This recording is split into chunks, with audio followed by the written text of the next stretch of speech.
할렐루야. 한국에는 아름다운 국화꽃이 만발한 아름다운 가을 날씨가 계속되고 있습니다. 너무나 아름다운 날들입니다. 저는 이번 이제 수요일 날 아프리카로 또 들어가게 됩니다. 가서 또 내년 1월 우리 카프카 신학교 이사회 목사님들과 20명의 또 목사님, 장로님, 권사님들, 방문객들을 맞이하기 위한 준비를 하게 되고, 또 2월 달에 뉴욕 교회 목사님과 또 성도님들의 방문을 위한 또 준비를 하고, 3월 달에 아프리카 선교사 대회가 우리 선교센터에서 열리게 되기 때문에 그것도 준비하고, 내년도에 이제 코로나가 끝나고 대면에서 공부하게 될 카프카 신학교 사역을 진행하게 됩니다.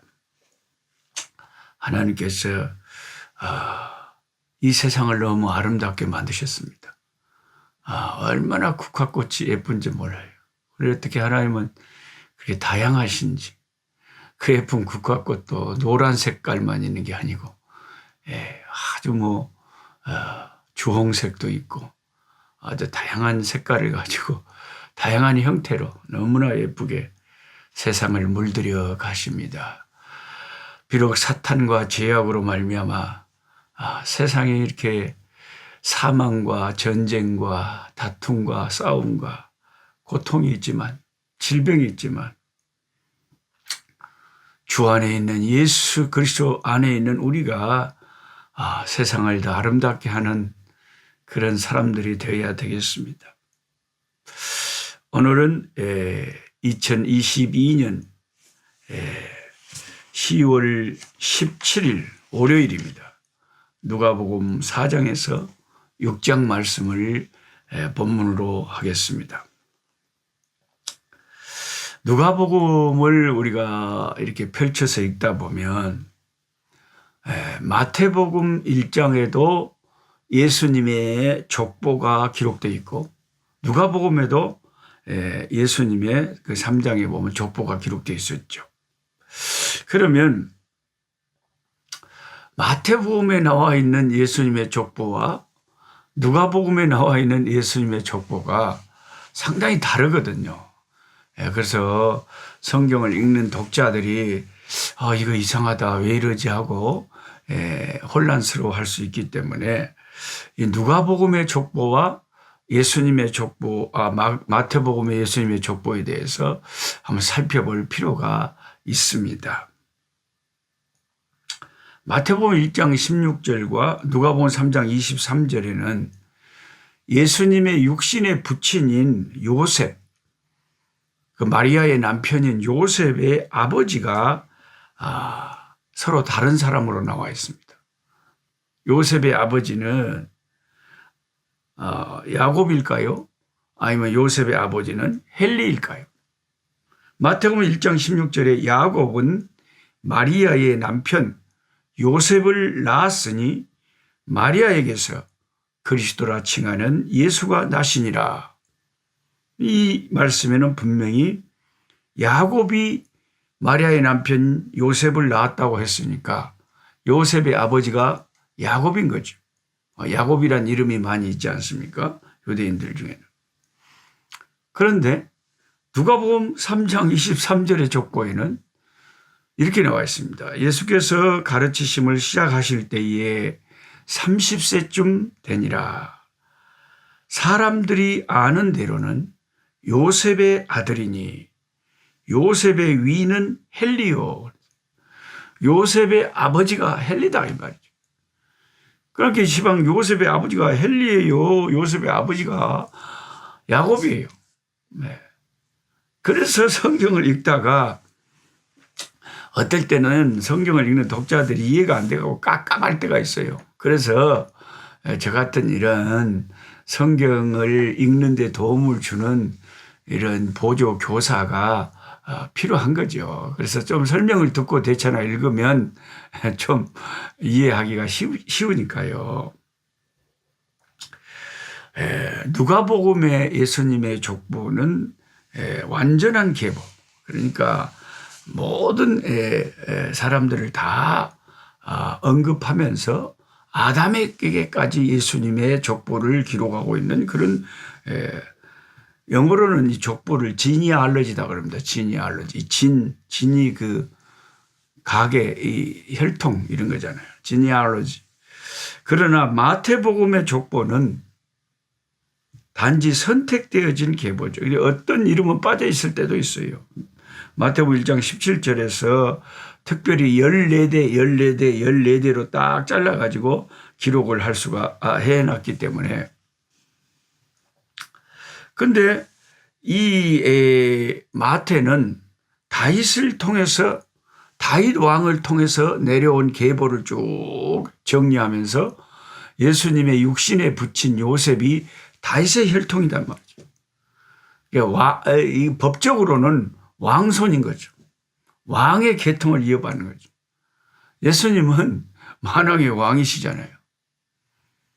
만왕의 왕 내 주께서 왜 고초당했나, 이 벌레 같은 날 위에 은혜를 받았네. 십자가 내가 처음 볼 때에 나의 맘에 큰 고통 사라져 오늘 믿고서 내 눈 밝았네. 참 내 기쁨 영원하도다. 그런 찬송가가 있잖아요. 그런 비슷한 찬송가가 있는데 제가 하도 선교지에서 그런 찬송가를 막 부르니까 우리 같이 동역하는 우리 르티카 목사님이, 흑인 목사님이 그걸 배워가지고 아주 제법 한국 찬송가를 잘 부른다. 그래서 흑인 목사님한테 너 한국 찬송가 불러봐라 그러면 십자가 막 그래요. 예. 예수 안에서는 온 세상의 그리스도인들이 다 형제 자매 식구들이 예수 안에서. 그래서 이제 마태는 예수님이 다윗의 후손이라는 것을 강조하기 위한 계보를 정리를 한 것이고, 누가는 아담까지 쭉 거슬러 올라가서 예수님이 사람으로 오신 예수님, 인간성에 초점을 맞추는 거죠. 아담으로부터 창조 세계 안에 죄와 저주와 죽음이 들어왔다. 그래서 이제 구원자이신 예수님을 통해서 다시 마지막 아담, 둘째 아담으로 오신 예수님을 통해서 타락하는 우리 인류, 죽음의 선포를 사망 안에 있는 우리들이 영원한 생명, 영생을 얻을 길을 찾게 되었다. 그래서 첫 번째 아담과 마지막 아담, 첫 번째 아담과 둘째 아담, 예수님과 아담을 이렇게 연결하는 거죠. 그 다음에 또 하나 이 두 족보에서 생각할 점은 두 족보가 모두 다 마리아의 동정녀 탄생에 대해서 강조하고 있다는 거죠. 마리아는 그 남자와 이렇게 잠자리를 같이 해서 예수님을 잉태한 것이 아니다. 하나님의 성령의 능력으로 남자를 알지 못하는 처녀 마리아의 몸을 빌려서 예수님이 오셨다. 예를 들어서 마태는 마리아의 남편 요셉을 낳았으니 마리아에게서 그리스도라 칭하는 예수가 나시니라 라고 기록하고 있잖아요. 우리가 마태복음 공부할 때도 제가 말씀드렸지만 마리아 외에는 다른 데는 다 아버지가 아브라함이 이삭을 낳았고 이삭이 야곱을 낳았고 이렇게 아버지가 그 아들 낳은 것을 계속 기록을 다 다 족보에 하지만 예수님 낳은 장면에서만 유일하게 그 육신에 붙인 아버지 요셉이 예수를 낳았다고 하지 않고 그 어머니 마리아에게서 그리스도가 나셨다 하는 것은, 이것은 세상의 남녀 관계를 통해서 예수님이 나신 게 아니라 하나님의 성령의 능력으로 그 처녀 마리아의 몸을 빌려서 주님이 나셨다는 것을 강조하고자 하는 것이죠. 그리고 누가복음에도 사람들이 아는 대로는 요셉의 아들이니 그러잖아요. 사람들은 당연히 그냥 뭐 상황을 모르는 사람들은 요셉의 아들이라고 알고 있죠. 근데 실제로는 사람이 아는, 그 당시 사람들은 그렇게 아는 사람들이 많았지만 실제로는 요셉의 아들이 아니고 하나님의 아들이죠. 예. 성경이 혹시 잘못 기록됐는가, 성경의 오류인가 하고 오해될 수 있는 요셉의 두 아버지에 대해서 마태복음 1장과 누가복음 3장 사이의 차이는 우리가 쉽게 설명할 수가 있지요. 예를 들면 요셉의 아버지가 누가복음에는 헬리로 기록되어 있는데 왜 야곱이 아니고 헬리냐? 헬리에게는 2명의 딸이 있었다고 합니다. 한 딸은 마리아였고 한 딸은 세베대의 부인으로 알려진 딸이었습니다. 모세율법에서 민수기 27장에 보면 기업을 물려줄 아들이 없을 때, 다 아들에게 자기 기업을 쭉 이어가게 했잖아요. 우리 한국도 그러잖아요. 아들이 대를 잇는다 그러잖아요. 그런데 아들을 못 낳았을 수 있잖아요. 딸만 둘이요, 어떤 집은. 그러면 아들을 통해서 대를 이어가야 되는데 아들이 없고 딸만 있으면 어떻게 한대요? 그래서 구약의 민수기 27장에도 기업을 물려줄 아들이 없고 딸만 있을 때 그 사위가 결혼 후에 가계의 이름을 유지하기 위해서 그 집안의 아들이 될 수 있었습니다. 그러므로 요셉은 마리아와 결혼했을 때 모세의 법에 따라 장인 헬리의 아들이 된 것입니다. 그래서 그 족보에 합법적으로 포함될 수 있었던 거죠. 그리고 그 마태복음 1장에 그 기록하고 있는 족보 중에 여고냐가 나와요. 여고냐. 마태복음 1장 11절 여고냐. 여고냐는 요야긴 유다의 그 왕인데 여고냐의 악한 행동 때문에 그의 후손 중에 다윗의 왕위에 앉을 사람이 다시는 없을 것이라는 예언을 하나님이 선지자를 통해서 하셨습니다. 에레미야 22장 30절. 그래서 그 후손인 요셉이 아닌 동정녀 마리아를 통해서 주님이 탄생하신 것은 명백히 이 예언을 성취하고 있는 것입니다. 마태가 요셉의 아내인 마리아를 족보의 마지막에 언급했을 때 그는 예수님의 부모님에 대하여 여성형을 사용하고 있습니다. 예수님의 부모님은 여성형. 그것은 예수님이 정말로 요셉의 아들이 아니라 마리아의 아들임을 의도적으로 나타내고 있는 것이죠.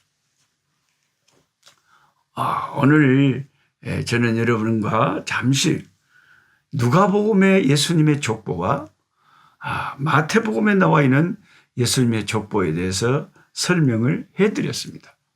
물론 오늘 우리가 읽는 본문은 누가복음 4장에서 6장이 오늘 우리가 읽은 말씀 성경 본문이지만 우리가 이런 것을 정리하고 넘어가지 않으면 내년에는 제가 이 본문으로 다른 말씀을 나눌 거예요. 내년에는. 근데 이런 것을 몇 번이나 반복해서 확실하게 정리를 해두면 확실히 성경을 이해하는데 도움이 되기 때문에 제가 올해도 이 누가복음의 족보에 대해서 함께 설명을 드렸습니다. 하나님 아버지, 하나님의 말씀은 놀라운 말씀입니다. 우리 인간들이 성경을 문학적으로 인간적인 작품으로 오류가 있는 그런 책으로 보는 순간 사탄은 우리의 신앙을 흔들어 버리고 교회를 흔듭니다. 수많은 이단들이 자기들이 스스로 성경을 따로 각색해서 만들어서 자기들의 교리를 세우고 이단을 만듭니다. 그리고 성경의 말씀을 자기들 교리를, 자기들의 교주를 우상화하기 위해서 아버지 성경을 왜곡하고 비틀어서 해석을 하기도 합니다. 성경을 바로 알고 바로 해석하고 하나님의 뜻을 올바로 분별하는 그런 성도들이 이 말세에 아버지 바른 신앙을 가질 수가 있는 줄 믿습니다. 우리들에게 말씀에 대한 열정을 식지 않게 도와주셔서 매일매일 하나님의 말씀을 연구하고 가까이하고 주의 말씀을 사랑할 수 있도록 도와주시옵소서. 이 말씀을 가까이하면 죄가 내게서 멀어지고 죄가 내게 가까이 오면 성경이 멀어지고 말씀이 멀어진다고 하는 무디 전도자의 말을 기억합니다. 아버지, 이 말씀을 늘 가까이 함으로 죄의 소욕을 이기고 승리할 수 있는 우리들 되게 하여 주옵소서. 예수님 이름으로 기도드리옵나이다. 아멘.